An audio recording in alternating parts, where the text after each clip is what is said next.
You think holding back your anger makes you weak. You think that expressing every single emotion and fighting back against every perceived insult is a sign of authenticity. You believe that because society tells you to speak your truth and defend your honor, reacting aggressively to disrespect proves your strength. You are completely wrong. Right now, your nervous system is burning massive amounts of metabolic energy to process every minor offense as a lethal threat. But you are not reacting to demand respect. You are reacting because you lack the cognitive architecture to self-regulate a spiked amygdala. When you allow a stranger's words, a minor inconvenience, or a digital comment to dictate your heart rate, you are no longer an independent thinker.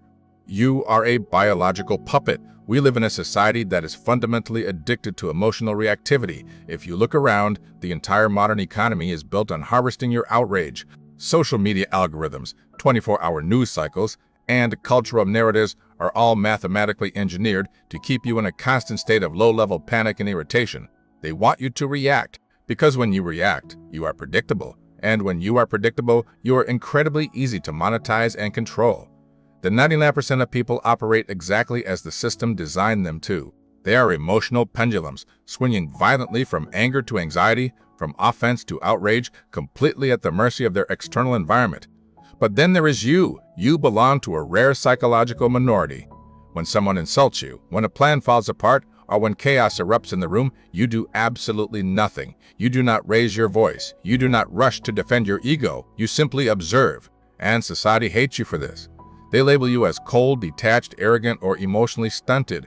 They pathologize your silence because your lack of reaction makes them deeply uncomfortable.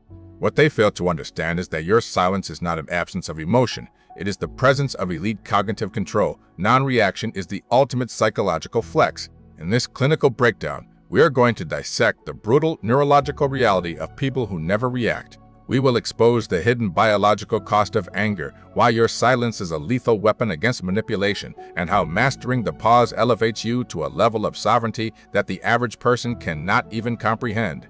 To understand the power of non-reaction, we must first perform an autopsy on what actually happens in the brain of an average person when they are provoked.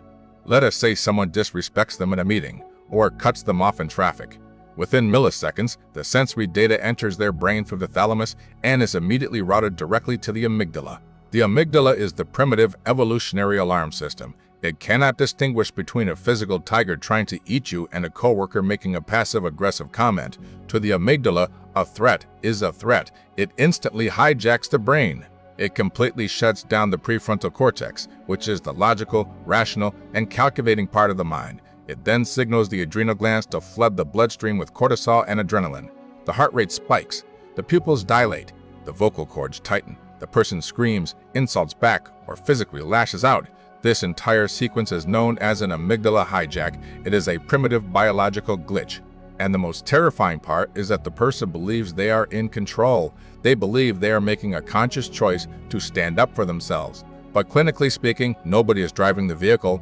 They are experiencing a biological reflex, as automatic as flinching when a doctor taps your knee with a hammer. You cannot claim to be free if your emotions are easily hacked. You have recognized that this level of reactivity is a devastating weakness. You understand the brutal law of neurobiology. Anger is metabolically expensive.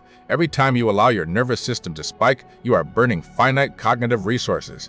You are draining the exact same energy you need to build your empire, focus on your goals, and maintain your physical health. People who react to everything are perpetually exhausted. They suffer from chronic inflammation, brain fog, and severe burnout because their bodies are constantly simulating warfare over trivial social interactions. When you choose not to react, you are making a cold, calculated economic decision.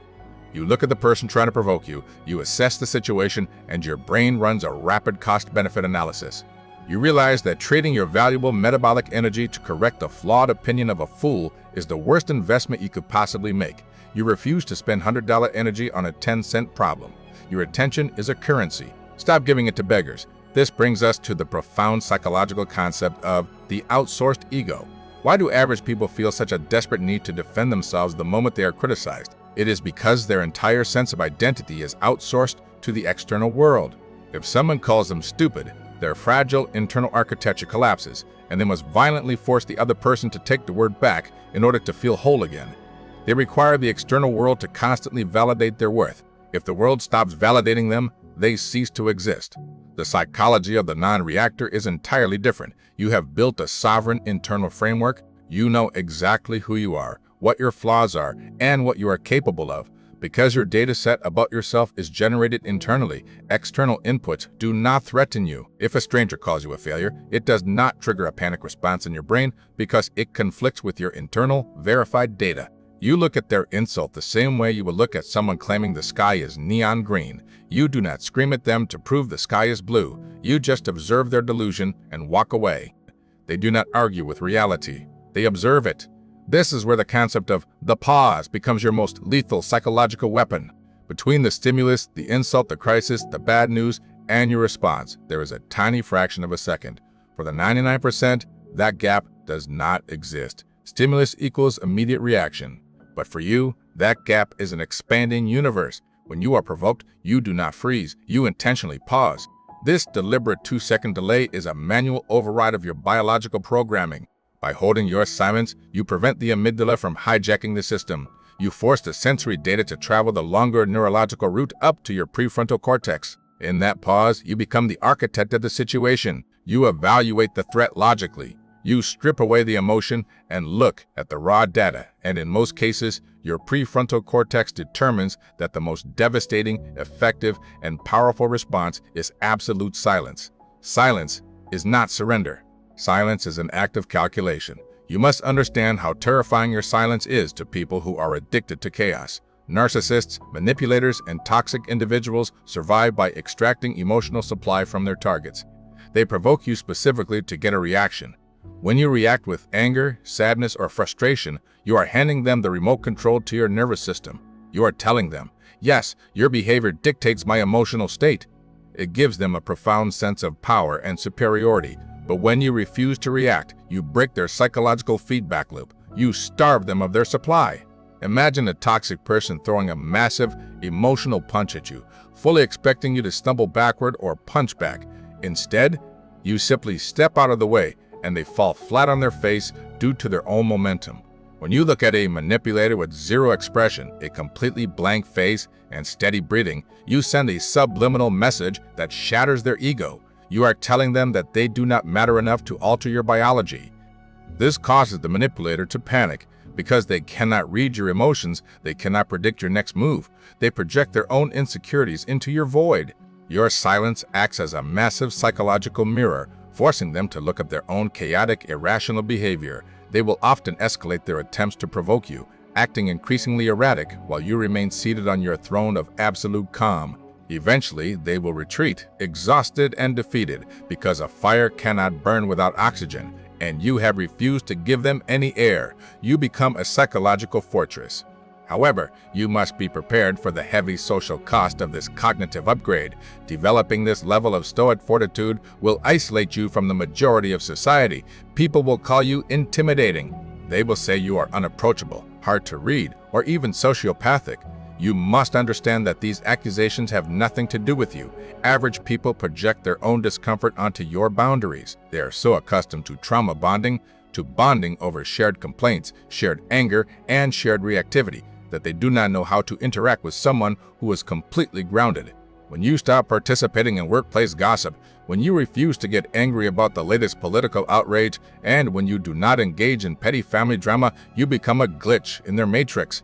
You hold up a mirror to their lack of discipline, and it makes them feel inadequate. They will try to pull you back down into the mud because your clean clothes remind them of how dirty they are. You must relentlessly protect your peace. Do not apologize for your emotional distance. Do not explain your deeply personal framework to people who are committed to misunderstanding you. Your peace will deeply offend their chaos. You belong to an elite minority of humans who understand that creation requires supreme focus, and focus requires absolute emotional regulation. You cannot bend reality to your will if you are constantly reacting to the reality created by others. The people who build lasting legacies, the ones who actually move the needle of history, do not waste their time fighting ghosts in the comment section or arguing with fools in the street. They protect their cognitive bandwidth with lethal precision. Stop feeling guilty for not caring about things that do not matter. Stop feeling ashamed because you do not panic when everyone else is losing their minds. Your ability to remain unshakable is not a character flaw, it is the ultimate declaration of personal sovereignty. You have recognized that your internal state is the only territory you will ever truly own, and you defend its borders with absolute silence. While the masses exhaust themselves screaming into the void, you use the void to forge an unbreakable mind. While they trade their energy for fleeting moments of ego validation, you compound your energy to build your empire. That is not coldness. That is the pinnacle of psychological mastery, and mastery is the quiet superpower that changes everything. If this clinical breakdown mirrored your exact psychological reality, you are already part of the 1%. Subscribe to the channel, guard your peace, build your legacy. See you in the next protocol.